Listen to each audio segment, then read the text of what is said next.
KRS ಬಳಿ amusement park ನಿರ್ಮಿಸೋದನ್ನ ಮಂಡ್ಯದ ಜನತೆ ಹಾಗೂ ರೈತ ಸಂಘಗಳು ವಿರೋಧಿಸಿದ ಹೊರತಾಗಿಯೂ ಸರ್ಕಾರ ತನ್ನ ನಿರ್ಧಾರವನ್ನು ಹಿಂಪಡೆದಿರುವುದು ಖಂಡನೀಯ ಎಂದು ಮಾಜಿ ಸಂಸದೆ ಸುಮಲತಾ ಅಂಬರೀಶ್ ತಿಳಿಸಿದ್ದಾರೆ. ಅಮ್ಯೂಸ್ಮೆಂಟ್ ಪಾರ್ಕ್ ನಿರ್ಮಾಣಕ್ಕೆ ವಿರೋಧ ವ್ಯಕ್ತಪಡಿಸುತ್ತಿರುವ ಸುಮಲತಾ ಅವರು ಸರ್ಕಾರದ ನಡೆಗೆ ಸೋಷಿಯಲ್ ಮೀಡಿಯಾ ಮೂಲಕ ವಿರೋಧ ವ್ಯಕ್ತಪಡಿಸಿದ್ದಾರೆ. ಕೃಷ್ಣರಾಜಸಾಗರ ಅಣೆಕಟ್ಟಿನ ಬಳಿ ಅಮ್ಯೂಸ್ಮೆಂಟ್ ಪಾರ್ಕ್ ನಿರ್ಮಿಸಿರುವುದನ್ನು ಮಂಡ್ಯದ ಜನತೆ ಹಾಗೂ ರೈತ ಸಂಘಗಳು ವಿರೋಧಿಸಿದ ಹೊರತಾಗಿಯೂ ಸರ್ಕಾರ ತನ್ನ ನಿರ್ಧಾರವನ್ನು ಹಿಂಪಡೆಯುತ್ತಿರುವುದಾಗಿ ಖಂಡನೀಯ. ಇದು ಕೇವಲ ಒಂದು ಅಣೆಕಟ್ಟಲ್ಲ, ಅದು ನಮ್ಮ ಇತಿಹಾಸ, ಸಂಸ್ಕೃತಿ ಮತ್ತು ಮಂಡ್ಯದ ಜನತೆಯ ಜೀವನಾಡಿ. ಅದರ ಪಾವಿತ್ರತೆ ಮತ್ತು ಪರಿಸರದ ಸೂಕ್ಷ್ಮತೆಯನ್ನು ಕಾಪಾಡೋದು ನಮ್ಮೆಲ್ಲರ ಆದ್ಯ ಕರ್ತವ್ಯ. ನಮ್ಮ ಮಂಡ್ಯದ ಅಭಿವೃದ್ಧಿಗೆ ಆದ್ಯತೆ ನೀಡುವ ಬದಲು ಇಂತಹ ದುಂದು ವೆಚ್ಚಕ್ಕೆ ಮುಂದಾಗಿರುವ ರಾಜ್ಯ ಕಾಂಗ್ರೆಸ್ ಸರ್ಕಾರದ ಈ ಯೋಜನೆಯ ವಿರೋಧಕ್ಕೆ ನನ್ನ ಬೆಂಬಲ ಸೂಚಿಸಿದ್ದೇನೆ. ಶತಮಾನಗಳ ಇತಿಹಾಸವಿರುವ ಕನ್ನಂಬಾಡಿ ಕಟ್ಟೆಯ ಅಸ್ತಿತ್ವಕ್ಕೆ ಧಕ್ಕೆ ತರುವ ಯಾವುದೇ ಯೋಜನೆಯನ್ನ ಜಾರಿಗೆ ತರಲು ಸ್ವಾಭಿಮಾನಿ ಮಂಡ್ಯದ ಜನತೆ ಅವಕಾಶ ಕೊಡಲಾರೆವು ಎಂದು ಸರ್ಕಾರಕ್ಕೆ ಮಾಜಿ ಸಂಸದೆ ಎಚ್ಚರಿಕೆ ನೀಡಿದ್ದಾರೆ. ಕೆಆರ್ಎಸ್ ಬಳಿ ಅಮ್ಯೂಸ್ಮೆಂಟ್ ಪಾರ್ಕ್ ನಿರ್ಮಿಸೋದನ್ನ ಮಂಡ್ಯದ ಜನತೆ ಹಾಗೂ ರೈತ ಸಂಘಗಳು ವಿರೋಧಿಸಿದ ಹೊರತಾಗಿಯೂ ಸರ್ಕಾರ ತನ್ನ ನಿರ್ಧಾರವನ್ನು ಹಿಂಪಡೆದಿರುವುದು ಖಂಡನೀಯ ಎಂದು ಮಾಜಿ ಸಂಸದೆ ಸುಮಲತಾ ಅಂಬರೀಶ್ ತಿಳಿಸಿದ್ದಾರೆ. ಅಮ್ಯೂಸ್ಮೆಂಟ್ ಪಾರ್ಕ್ ನಿರ್ಮಾಣಕ್ಕೆ ವಿರೋಧ ವ್ಯಕ್ತಪಡಿಸುತ್ತಿರುವ ಸುಮಲತಾ ಅವರು ಸರ್ಕಾರದ ನಡೆಗೆ ಸೋಷಿಯಲ್ ಮೀಡಿಯಾ ಮೂಲಕ ವಿರೋಧ ವ್ಯಕ್ತಪಡಿಸಿದ್ದಾರೆ. ಕೃಷ್ಣರಾಜಸಾಗರ ಅಣೆಕಟ್ಟಿನ ಬಳಿ ಅಮ್ಯೂಸ್ಮೆಂಟ್ ಪಾರ್ಕ್ ನಿರ್ಮಿಸಿರುವುದನ್ನು ಮಂಡ್ಯದ ಜನತೆ ಹಾಗೂ ರೈತ ಸಂಘಗಳು ವಿರೋಧಿಸಿದ ಹೊರತಾಗಿಯೂ ಸರ್ಕಾರ ತನ್ನ ನಿರ್ಧಾರವನ್ನು ಹಿಂಪಡೆಯುತ್ತಿರುವುದಾಗಿ ಖಂಡನೀಯ.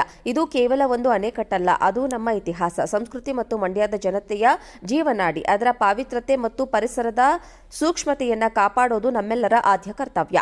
ನಮ್ಮ ಮಂಡ್ಯದ ಅಭಿವೃದ್ಧಿಗೆ ಆದ್ಯತೆ ನೀಡುವ ಬದಲು ಇಂತಹ ದುಂದು ವೆಚ್ಚಕ್ಕೆ ಮುಂದಾಗಿರುವ ರಾಜ್ಯ ಕಾಂಗ್ರೆಸ್ ಸರ್ಕಾರದ ಈ ಯೋಜನೆಯ ವಿರೋಧಕ್ಕೆ ನನ್ನ ಬೆಂಬಲ ಸೂಚಿಸಿದ್ದೇನೆ. ಶತಮಾನಗಳ ಇತಿಹಾಸವಿರುವ ಕನ್ನಂಬಾಡಿ ಕಟ್ಟೆಯ ಅಸ್ತಿತ್ವಕ್ಕೆ ಧಕ್ಕೆ ತರುವ ಯಾವುದೇ ಯೋಜನೆಯನ್ನ ಜಾರಿಗೆ ತರಲು ಸ್ವಾಭಿಮಾನಿ ಮಂಡ್ಯದ ಜನತೆ ಅವಕಾಶ ಕೊಡಲಾರೆವು ಎಂದು ಸರ್ಕಾರಕ್ಕೆ ಮಾಜಿ ಸಂಸದೆ ಎಚ್ಚರಿಕೆ ನೀಡಿದ್ದಾರೆ.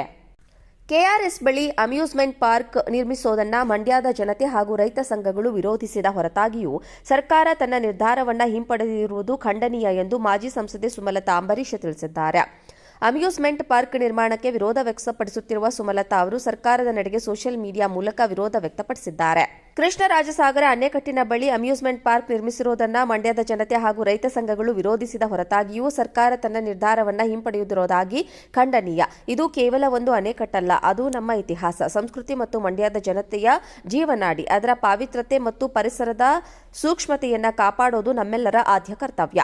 ನಮ್ಮ ಮಂಡ್ಯದ ಅಭಿವೃದ್ಧಿಗೆ ಆದ್ಯತೆ ನೀಡುವ ಬದಲು ಇಂತಹ ದುಂದು ವೆಚ್ಚಕ್ಕೆ ಮುಂದಾಗಿರುವ ರಾಜ್ಯ ಕಾಂಗ್ರೆಸ್ ಸರ್ಕಾರದ ಈ ಯೋಜನೆಯ ವಿರೋಧಕ್ಕೆ ನನ್ನ ಬೆಂಬಲ ಸೂಚಿಸಿದ್ದೇನೆ. ಶತಮಾನಗಳ ಇತಿಹಾಸವಿರುವ ಕನ್ನಂಬಾಡಿ ಕಟ್ಟೆಯ ಅಸ್ತಿತ್ವಕ್ಕೆ ಧಕ್ಕೆ ತರುವ ಯಾವುದೇ ಯೋಜನೆಯನ್ನ ಜಾರಿಗೆ ತರಲು ಸ್ವಾಭಿಮಾನಿ ಮಂಡ್ಯದ ಜನತೆ ಅವಕಾಶ ಕೊಡಲಾರೆವು ಎಂದು ಸರ್ಕಾರಕ್ಕೆ ಮಾಜಿ ಸಂಸದೆ ಎಚ್ಚರಿಕೆ ನೀಡಿದ್ದಾರೆ. ಕೆಆರ್ಎಸ್ ಬಳಿ ಅಮ್ಯೂಸ್ಮೆಂಟ್ ಪಾರ್ಕ್ ನಿರ್ಮಿಸೋದನ್ನ ಮಂಡ್ಯದ ಜನತೆ ಹಾಗೂ ರೈತ ಸಂಘಗಳು ವಿರೋಧಿಸಿದ ಹೊರತಾಗಿಯೂ ಸರ್ಕಾರ ತನ್ನ ನಿರ್ಧಾರವನ್ನು ಹಿಂಪಡೆದಿರುವುದು ಖಂಡನೀಯ ಎಂದು ಮಾಜಿ ಸಂಸದೆ ಸುಮಲತಾ ಅಂಬರೀಶ್ ತಿಳಿಸಿದ್ದಾರೆ. ಅಮ್ಯೂಸ್ಮೆಂಟ್ ಪಾರ್ಕ್ ನಿರ್ಮಾಣಕ್ಕೆ ವಿರೋಧ ವ್ಯಕ್ತಪಡಿಸುತ್ತಿರುವ ಸುಮಲತಾ ಅವರು ಸರ್ಕಾರದ ನಡೆಗೆ ಸೋಷಿಯಲ್ ಮೀಡಿಯಾ ಮೂಲಕ ವಿರೋಧ ವ್ಯಕ್ತಪಡಿಸಿದ್ದಾರೆ. ಕೃಷ್ಣರಾಜಸಾಗರ ಅಣೆಕಟ್ಟಿನ ಬಳಿ ಅಮ್ಯೂಸ್ಮೆಂಟ್ ಪಾರ್ಕ್ ನಿರ್ಮಿಸಿರುವುದನ್ನು ಮಂಡ್ಯದ ಜನತೆ ಹಾಗೂ ರೈತ ಸಂಘಗಳು ವಿರೋಧಿಸಿದ ಹೊರತಾಗಿಯೂ ಸರ್ಕಾರ ತನ್ನ ನಿರ್ಧಾರವನ್ನು ಹಿಂಪಡೆಯುತ್ತಿರುವುದಾಗಿ ಖಂಡನೀಯ. ಇದು ಕೇವಲ ಒಂದು ಅಣೆಕಟ್ಟಲ್ಲ, ಅದು ನಮ್ಮ ಇತಿಹಾಸ, ಸಂಸ್ಕೃತಿ ಮತ್ತು ಮಂಡ್ಯದ ಜನತೆಯ ಜೀವನಾಡಿ. ಅದರ ಪಾವಿತ್ರತೆ ಮತ್ತು ಪರಿಸರದ ಸೂಕ್ಷ್ಮತೆಯನ್ನು ಕಾಪಾಡೋದು ನಮ್ಮೆಲ್ಲರ ಆದ್ಯ ಕರ್ತವ್ಯ. ನಮ್ಮ ಮಂಡ್ಯದ ಅಭಿವೃದ್ಧಿಗೆ ಆದ್ಯತೆ ನೀಡುವ ಬದಲು ಇಂತಹ ದುಂದು ವೆಚ್ಚಕ್ಕೆ ಮುಂದಾಗಿರುವ ರಾಜ್ಯ ಕಾಂಗ್ರೆಸ್ ಸರ್ಕಾರದ ಈ ಯೋಜನೆಯ ವಿರೋಧಕ್ಕೆ ನನ್ನ ಬೆಂಬಲ ಸೂಚಿಸಿದ್ದೇನೆ. ಶತಮಾನಗಳ ಇತಿಹಾಸವಿರುವ ಕನ್ನಂಬಾಡಿ ಕಟ್ಟೆಯ ಅಸ್ತಿತ್ವಕ್ಕೆ ಧಕ್ಕೆ ತರುವ ಯಾವುದೇ ಯೋಜನೆಯನ್ನ ಜಾರಿಗೆ ತರಲು ಸ್ವಾಭಿಮಾನಿ ಮಂಡ್ಯದ ಜನತೆ ಅವಕಾಶ ಕೊಡಲಾರೆವು ಎಂದು ಸರ್ಕಾರಕ್ಕೆ ಮಾಜಿ ಸಂಸದೆ ಎಚ್ಚರಿಕೆ ನೀಡಿದ್ದಾರೆ.